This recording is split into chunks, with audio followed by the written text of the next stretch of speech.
இன்னைக்கு ஆர்ஆர்பி என்டிபிசியில் கேட்ட GK questions 1 by 1 பார்க்கலாம். Welcome to Rajesh classes. Okay, first question என்னன்னு பார்க்கலாம். சர்தார் சரோவர் டேம். சர்தார் சரோவர் டேம் வந்து எந்த ரிவரில் வந்து இருக்குன்னு சொல்லி கேட்டிருந்தாங்க. எந்த ரிவரில் இருக்குன்னா நர்மதா ரிவர்.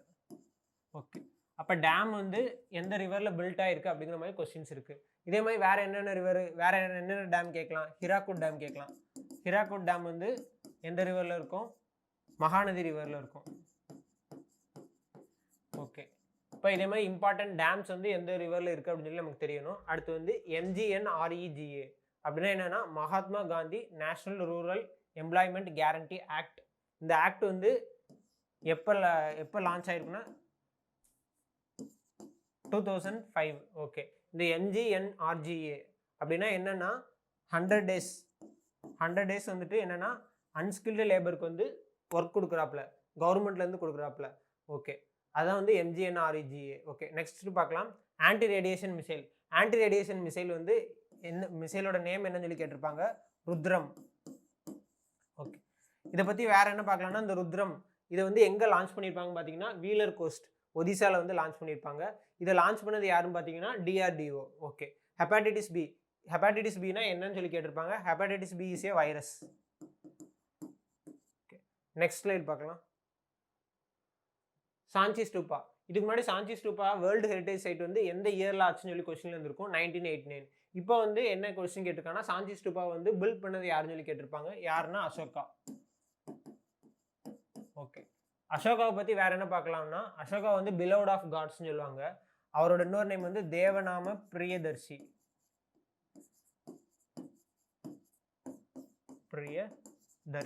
ஓகே, இதே மாதிரி கிங்ஸோட அதர் நேம் என்னென்னு பார்த்து வச்சுக்கலாம். இதே வந்து கொஸ்டின்ஸில் கேட்க வாய்ப்பு இருக்குது. அடுத்து வந்து DRDOட ஹெட் குவார்ட்டர்ஸ் இது எங்கே இருக்குன்னு சொல்லி கேட்டிருக்காங்க. DRDOட ஹெட் குவார்ட்டர்ஸ் எங்கே இருக்குது?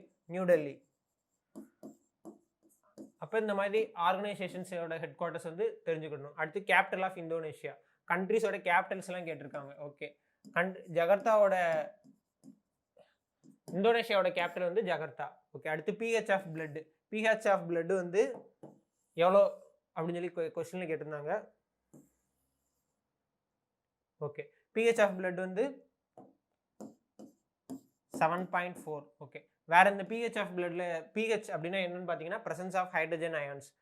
ஓகே, இந்த pH ஸ்கேலை வந்து யார் எந்த சயின்டிஸ்ட் வந்து பில்ட் பண்ணியிருப்பாருன்னு பார்த்தீங்கன்னா சோரன்சன். ஓகே, அடுத்து வேற இந்த pH லெவலில் வந்து வேற என்னென்ன கெமிக்கல் சப்ஸ்டன்ஸ் இருக்குது அப்படின்னு சொல்லி நமக்கு தெரிஞ்சிருக்கணும் எந்த லெவலில் இருக்குன்னு சொல்லிட்டு. ஓகே, அதே மாதிரி pH லெவல் வந்துட்டு 7க்கு கீழே இருந்ததுன்னா அதை வந்து ஆசிட்னு சொல்லுவோம். அதே மாதிரி 7க்கு மேலே இருந்துச்சுன்னா அதை பேஸ்ன்னு சொல்லுவோம். அதே மாதிரி 7ல் இருந்துச்சுன்னா அது நியூட்ரல். இது வந்து வாட்டர் வந்துட்டு நியூட்ரலாக இருக்கும். வாட்டரோட pH லெவல் வந்து 7ஆக இருக்கும். Okay, Indian hockey teams. India hockey team வந்து லாஸ்ட்டாக எப்போ கோல்டு வின் பண்ணியிருக்குன்னு சொல்லி கேட்டிருக்காங்க. 1980 ஒலிம்பிக்ஸில் வந்துட்டு இந்தியன் ஹாக்கி டீம் வந்து லாஸ்ட்டாக கோல்டு வின் பண்ணியிருப்பாங்க. அடுத்து நெக்ஸ்ட் பார்க்கலாம். லாஃபிங் கேஸ் வந்து என்ன கெமிக்கல் எலமெண்ட்னு பார்த்தீங்கன்னா N2O. N2Oனா என்னது? Nitrous oxide. ஓகே, இதே மாதிரி அடுத்து வேற என்ன கொஸ்டின்ஸ் கேட்கலாம் கெமிஸ்ட்ரியில்.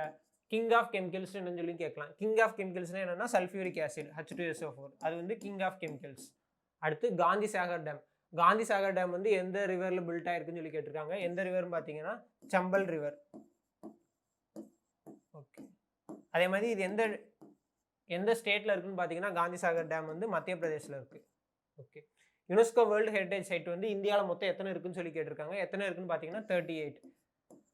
அதே மாதிரி நம்ம இதுக்கு முன்னாடி உள்ள இதில் பார்த்துருப்போம் ராம்சர் கன்வென்ஷன் சைட் வந்து இந்தியாவில் எத்தனை இருக்குன்னு சொல்லி கேட்டிருப்பாங்க. 42. இப்போ வந்து யுனெஸ்கோ வேர்ல்டு ஹெரிட்டேஜ் சைட் எத்தனை இருக்குன்னு சொல்லி கேட்டிருக்காங்க. அடுத்து வந்து all India Muslim League. Okay, இப்போ ஆல் இந்தியா முஸ்லீம் லீக் வந்து எப்போ ஃபார்ம் பண்ணியிருக்காங்க அப்படின்னு சொல்லி கேட்டிருக்காங்க. ஆல் இந்தியா முஸ்லீம் இதுக்கு முன்னாடி வந்து 1905 என்ன நடந்திருக்கும்? பார்ட்டிஷன் ஆஃப் பெங்கால் நடந்திருக்கும். இதுக்கு முன்னாடி உள்ள கொஸ்டின்ஸில் கேட்டிருப்பாங்க. இப்போ என்ன கேட்டிருக்காங்க? 1906 உள்ள முஸ்லீம் லீக். இதுக்கு முன்னாடி உள்ள வீடியோவில் நானே சொல்லியிருப்பேன் இந்த மாதிரி கேட்கலாம்னு சொல்லிட்டு. அதே மாதிரியே கேட்டிருக்காங்க. அடுத்து 1906 வேற என்ன நடந்திருக்கு? சுதேசி மூவ்மெண்ட் நடந்திருக்கு. ஓகே, சுதேசி மூவ்மெண்ட் வந்து 1906 நடந்திருக்கு. வேற 1907 என்ன ஈவெண்ட் நடந்திருக்குன்னு பார்த்தீங்கன்னா காங்கிரஸ் வந்து ஸ்பிளிட் ஆயிருக்கும். காங்கிரஸ் வந்து என்ன 2 இதாக பிரிஞ்சிருக்கும். மாடரேட் அண்ட் எக்ஸ்ட்ரீமிஸ்ட் அப்படின்னு சொல்லியிருப்பாங்க. அப்படி 2 இதா வந்து பிரிஞ்சிருக்கும்.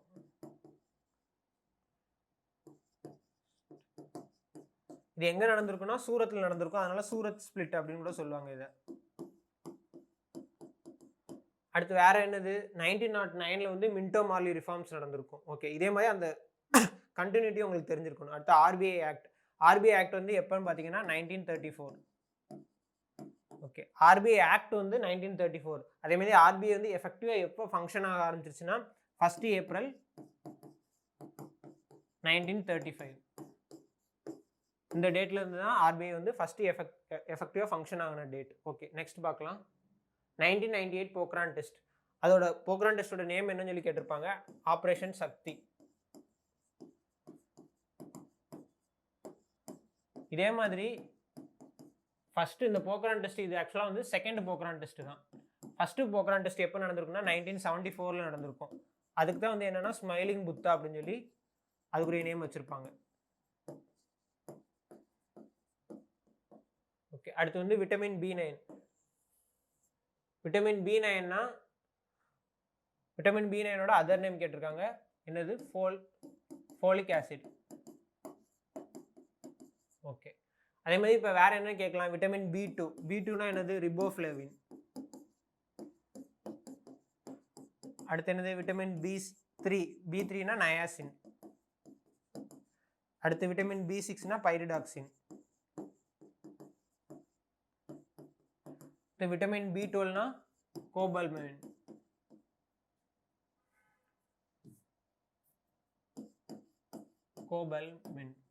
ஓகே, இதே மாதிரி அதர் நேம்ஸ் வந்து விட்டமின்ஸ்க்கு என்ன அப்படின்னு சொல்லி நீங்கள் படிச்சு வச்சுக்கணும். அடுத்து pH of milk. pH of milk வந்து எவ்வளோன்னு பார்த்தீங்கன்னா 6.5. அடுத்து pH ஆஃப் வேரியஸ் சப்ஸ்டன்ஸ் வந்து கேட்க ஆரம்பிச்சிருக்காங்க. அப்போ எல்லா இதுக்குரிய pH லெவல் நீங்கள் பார்த்துக்கிட்டிங்கன்னா அடுத்தடுத்து ஷிஃப்ட்டுக்கு கண்டிப்பாக வரும். அடுத்து ஹிந்துஸ்தான் ரிபப்ளிக் அசோசியேஷன். இதை வந்து எப்போ ஸ்டார்ட் பண்ணியிருப்பாங்க அப்படின்னு சொல்லி கேட்டிருப்பாங்க. ஹிந்துஸ்தான் ரிபப்ளிக் அசோசியேஷன் எப்போ ஸ்டார்ட் பண்ணியிருப்பாங்கன்னா 1924. ஓகே, 1924ல ஸ்டார்ட் பண்ணியிருப்பாங்க. பகத்சிங், அடுத்து வந்து சுக்தேவ், ராம் பிரசாத் பிஸ்மில், இவங்கெல்லாம் வந்துட்டு இந்த ஹிந்து ரிபப்ளிக் அசோசியேஷனில் வந்து மெம்பர்ஸாக உள்ளவங்க. சுக்தேவ். அடுத்து இந்த ஹிந்துஸ்தான் ரிபப்ளிக் அசோசியேஷன் இதில் வந்து ஃபர்ஸ்ட் பண்ணது 1925ல கக்கோரி ட்ரெயின் கேஸ் அப்படின்னு சொல்லி இருக்கும். அதெல்லாம் வந்துட்டு ஃபர்ஸ்ட் வந்து அந்த ட்ரெயினை ஃபுல்லாக லூட் பண்ணியிருப்பாங்க.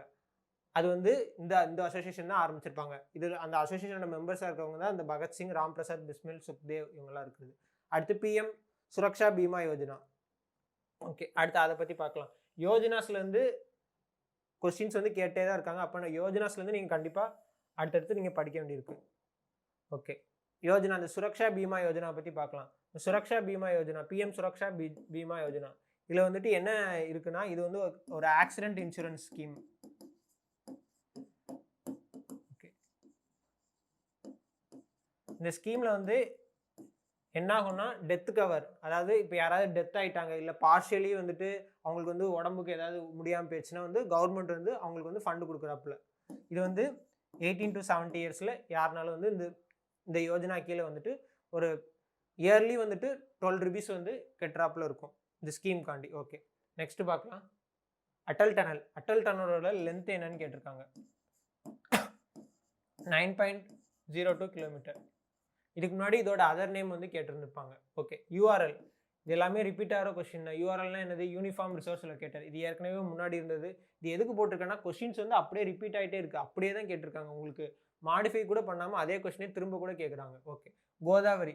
கோதாவரி வந்து எங்கே ஆரிஜின் ஆகுதுன்னு சொல்லி கேட்டிருக்காங்க. நாசிக் இன் மகாராஷ்டிரா. வேற இந்த கோதாவரி ரிவரை பற்றி என்னன்னு பார்த்தீங்கன்னா செகண்ட் லாங்கஸ்ட் ரிவர் இந்தியாவில் வந்து கோதாவரி தான், கங்காக்கு அப்புறம். வேற என்னன்னா கோதாவரி சவுத் இந்தியாவோட லாங்கஸ்ட் ரிவர் கோதாவரி தான். ஓகே, நெக்ஸ்ட் இந்த கோதாவரி வந்து என்ன சொல்லுவாங்கன்னா தக்ஷின் கங்கா அப்படின்னு சொல்லுவாங்க.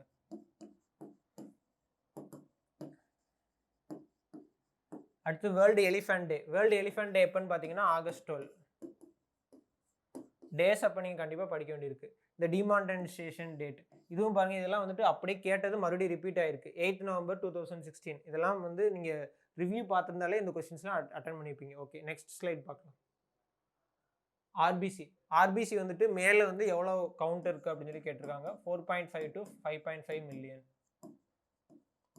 இதே மாதிரி ஆர்பிசியோட லைஃப் ஸ்பேன் கேட்கலாம். அது வந்து எவ்வளோ இருக்கும்? 120 days.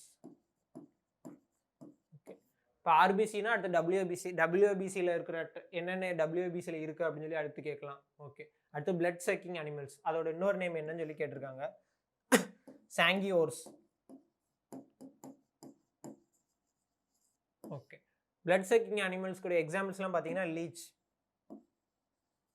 ஓகே, ஒயிட் ரெவல்யூஷன் வந்து என்ன இது அசோசியேட் ஆகிருக்குன்னா மில்க் வச்சு தான் நம்ம வந்து ஒயிட் ரெவல்யூஷன் சொல்லுவோம். அதே மாதிரி ஃபாதர் ஆஃப் ஒயிட் ரெவல்யூஷன் யார்? Verghese Kurien. Okay, minimum support price வந்து டிசைட் பண்ணுறது யார் அப்படின்னு சொல்லி கேட்டிருக்காங்க. இப்போ நமக்கு பார்த்துட்டு இருப்போம், டெல்லியிலே வந்துட்டு இது ஃபார்மர்ஸ்லாம் வந்துட்டு ப்ரொடெஸ்ட் பண்ணிட்டு இருக்காங்க. ஓகே, மினிமம் சப்போர்ட் ப்ரைஸ் வந்து அவங்களுக்கு இதுவும் அதில் ஒரு இஷ்யூவாக இருக்குது. அதனால தான் இதை கேட்டிருக்காங்க. மினிமம் சப்போர்ட் ப்ரைஸ் வந்து யார் வந்து டிசைட் பண்ணுறதுன்னு பார்த்தீங்கன்னா சிஏசிபியோட எக்ஸ்பான்ஷன் என்னன்னு பார்த்தீங்கன்னா commission for agricultural cost and price.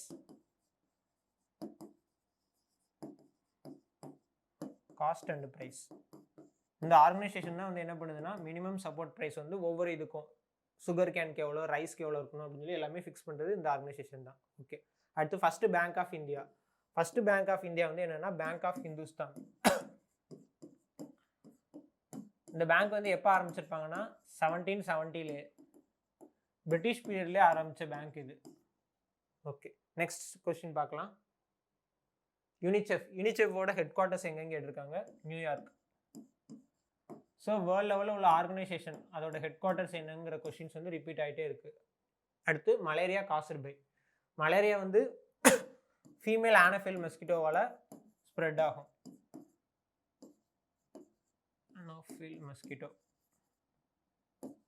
Okay, இதில் வந்து வேற என்ன இன்ஃபெக்டிவ் ஸ்டேஜ் ஆஃப் மலேரியா என்னன்னு சொல்லி கூட கேட்கலாம். அதுக்கு என்னது ஸ்போரோசைட்டுன்னு வரும்.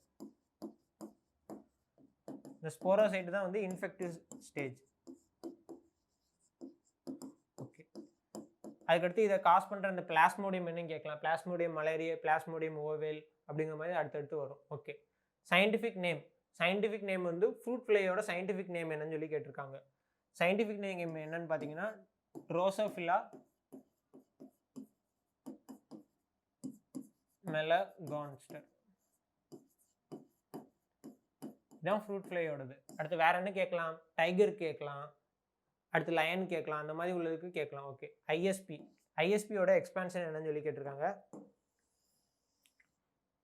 ஐஎஸ்பியோட எக்ஸ்பான்ஷன் வந்து என்னன்னு பார்த்தீங்கன்னா இன்டர்நெட் சர்வீஸ் ப்ரொவைடர்.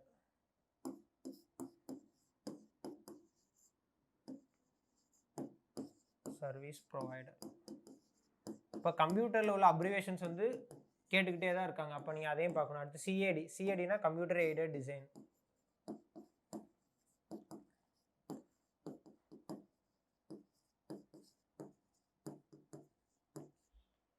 அடுத்து போன்ஸ் இன் ஹெட்டில் மொத்தம் எத்தனை போன்ஸ் இருக்குன்னு சொல்லி கொஸ்டின்ஸ் வந்திருக்கு. 29. ஓகே, நெக்ஸ்ட் என்னன்னு பார்க்கலாம். யூரின் வந்து என்ன கலரில் இருக்குது அப்படின்னு சொல்லி ஒரு கொஸ்டின் இருந்துச்சு. என்ன கலர்னா pale yellow. Okay, next NEFT இதோட எக்ஸ்பான்ஷன் என்னன்னு சொல்லி கேட்டிருந்தாங்க. National electronic fund transfer. இந்த ஃபண்ட் ட்ரான்ஸ்ஃபர் எப்படின்னா ஃபுல்லாக ஆன்லைன்லேயே பண்ணுறாப்புல, பேங்க் டு பேங்க் இல்லைனா பேங்க்லேருந்து கஸ்டமருக்கு பண்ணுறாப்புல உள்ளது இந்த நேஷனல் எலக்ட்ரானிக் ஃபண்ட் ட்ரான்ஸ்ஃபர். இது வந்து 24 ஹவர்ஸுமே வந்துட்டு இதில் இருக்கிறாப்புல இருக்கும், ஆன்லைன்லேயே பண்ணுறாப்புல இருக்கும். ஓகே, இப்போ என்ன நெஃப்ட் கேட்டாங்க. அடுத்து வேறு என்ன கேட்கலாம்? ஆர்டிஜிஎஸ் கேட்கலாம், ரியல் டைம் கிராஸ் செட்டில்மெண்ட். வேறு என்ன கேட்கலாம்? ஐஎம்பிஎஸ் கேட்கலாம், immediate payment service. Okay, capital of Sweden. கண்ட்ரிஸோட கேபிட்டல் வந்து கேட்டே தான் இருக்காங்க. என்னது கேபிட்டல் ஆஃப் ஸ்வீடன் வந்து ஸ்டாக்ஹோம். ஆர்டிகிள் 21 வந்து என்னன்னு கேட்டிருக்காங்க? Right to life. அதான் வந்து ஆர்டிகிள் 21. ஓகே. இதே மாதிரி அடுத்து வேற என்ன கேட்கலாம்? ஆர்டிகல் 21A கூட கேட்பாங்க. 21Aவா இருந்துச்சுன்னா education, right to education.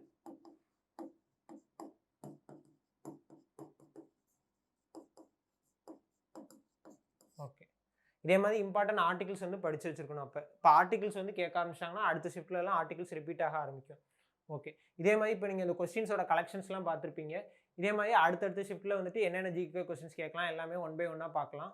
Next aptitude பார்க்கலாம். Hello everyone, welcome to Raju's classes. Okay, NTPC CBT 1 நடந்துட்டு இருக்கு இல்லையா? ஜனவரி 4 வந்து இன்னைக்கு நடந்திருக்கு. ஓகே, இந்த எக்ஸாமில் கேட்ட ஆப்டிடியூட் கொஸ்டின்ஸ் ஒரு கொஞ்சம் கொஸ்டின்ஸ் இருக்கு. ஸோ அதை பற்றி நம்ம பார்க்கலாம். ஓகே, ஸோ இன்னைக்கான ஃபர்ஸ்ட் கொஸ்டின் இதுதான். ஸோ ட்ரிகனாமெட்ரியை வச்சு கேட்டிருந்திருக்காங்க. ஓகே, இப்போ sin 23 divide by cos 67 plus cos 67 divide by sin 23ன்னு கேட்டிருக்காங்க. ஆக்சுவலாக cos 67 என்னது நமக்கு தெரியும், sin 90 மைனஸ் θ வந்து cos θ நமக்கு தெரியும் இல்லையா? sin 90 மைனஸ் θ வந்து cos θ. அப்போ இங்கே வந்து cos 67 கொடுத்துருக்காங்க.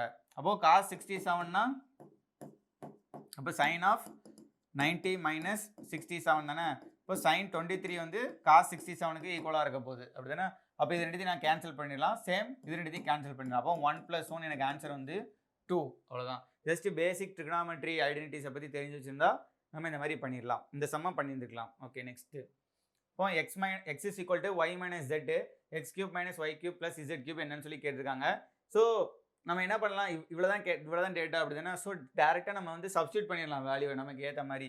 ஸோ எக்ஸ் வந்து ஈக்குவல் டு y மைனஸ் zனா நான் எனக்கான சின்ன நம்பர் நான் எடுத்துக்கிறேன். இப்போ நான் x ஈக்குவல் டு 1 நான் எடுத்துக்கிறேன், y ஈக்குவல் டு 3 எடுத்துக்கிறேன், z இஸ் ஈக்குவல் டு 2 எடுத்துட்டோம்னா எனக்கு என்ன வந்துடும், 1 இஸ் ஈக்குவல் டு 3 மைனஸ் 2 1 அப்படி தானே. ஸோ ஸ்ட்ரைட்டாகவே நான் இதில் சப்ஸ்டியூட் பண்ணிட்டேன்னா எக்ஸுக்கு பதிலாக 1³ மைனஸ் ஒரு 3³ ப்ளஸ் ஒரு 2³ என்ன ஆகும், 1 மைனஸ் ஒரு 27 ப்ளஸ் ஒரு 8.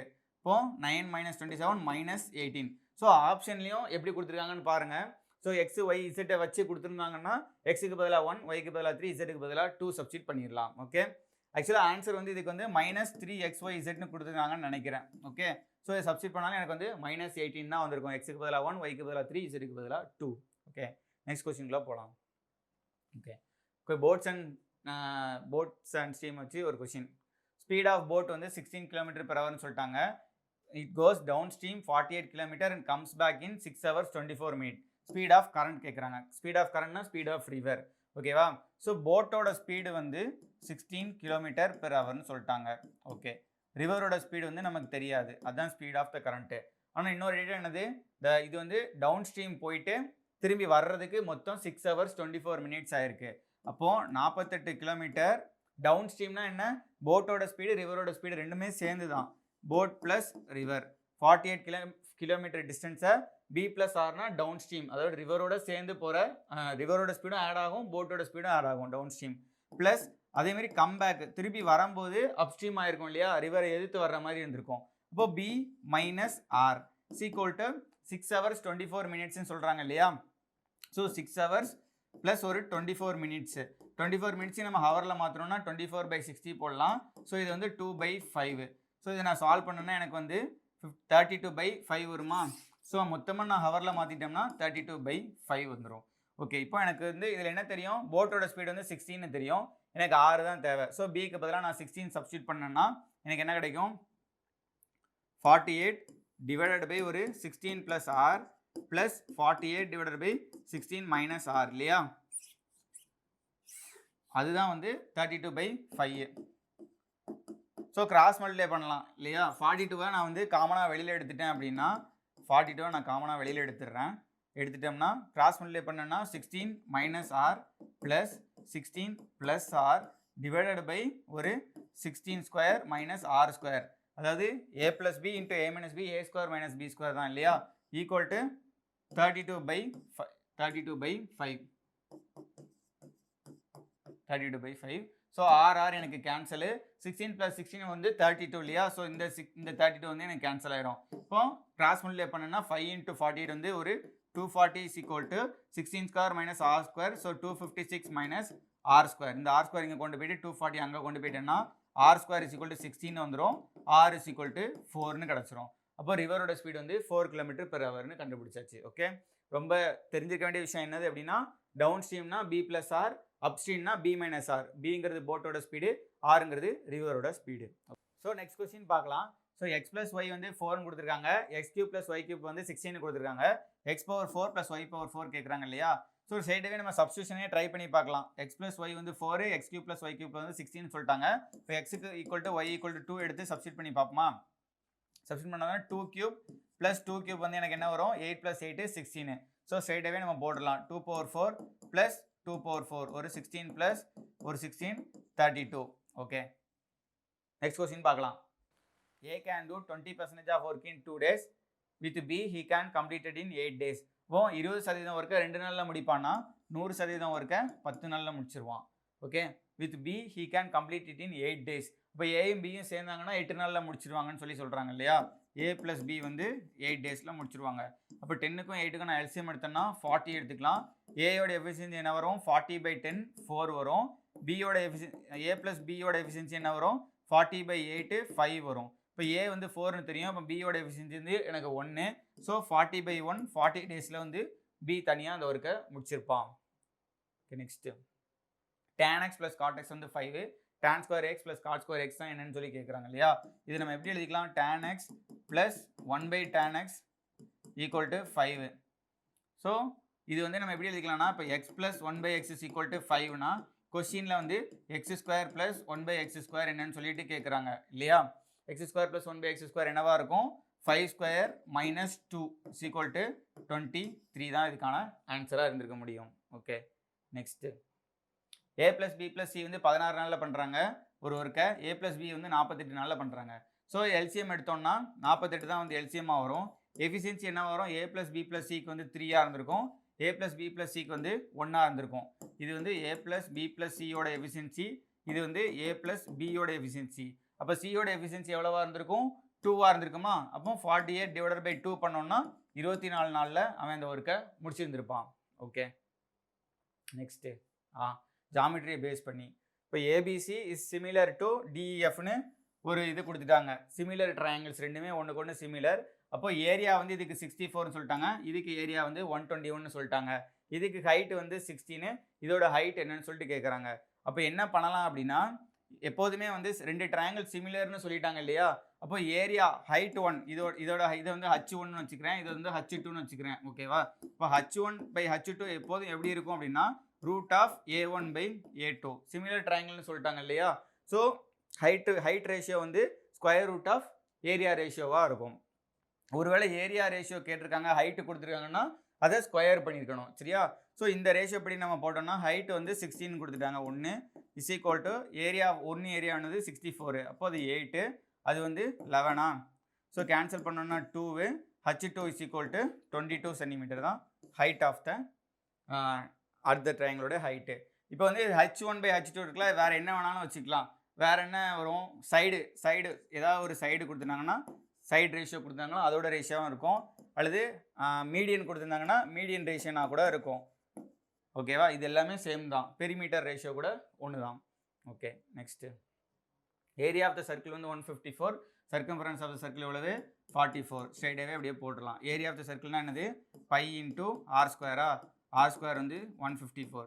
எப்போதுமே இந்த 154ங்கிற நம்பர் இருந்துகிட்டே இருக்கும். ஏன் அப்படின்னா இது வந்து 22 × 7 சரியா. 154 வந்தாலே ரேடியஸ் வந்து 7 தான். ஓகே, 2πr கேட்குறாங்க இல்லையா, 2 × 22/7 × 7. ஸோ 7 கட் பண்ணால் 44. ஏரியா வந்து 154ன்னு சொன்னாலே ரேடியஸ் வந்து 7 ஞாபகம் வச்சுக்கோங்க சரியா. ஓகே, நெக்ஸ்ட்டு A/B வந்து 3:4 ரேஷியோவில் இருக்குது, HCF வந்து 15 இருக்குது. அப்போ எல்சிஎம் என்னன்னு சொல்லி கேட்குறாங்க.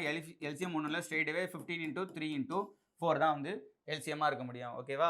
ஸோ 2 நம்பர் 3:4 ரேஷியோவில் இருக்குன்னா 3x 4x, இந்த எக்ஸ் தான் வந்து HCFஆக இருக்கும், அதுதான் வந்து 15 கொடுத்துருக்காங்க. அப்போ இந்த 2 நம்பர் என்னவா இருக்கும், 45 60. 45க்கும் 60க்கும் எல்சிஎம் என்னது, 15 × 3 × 4 எவ்வளவு, ஒரு 12 × 15. 45 × 4, 45 × 4 எவ்வளவு, 180. சாரி, 12 × 15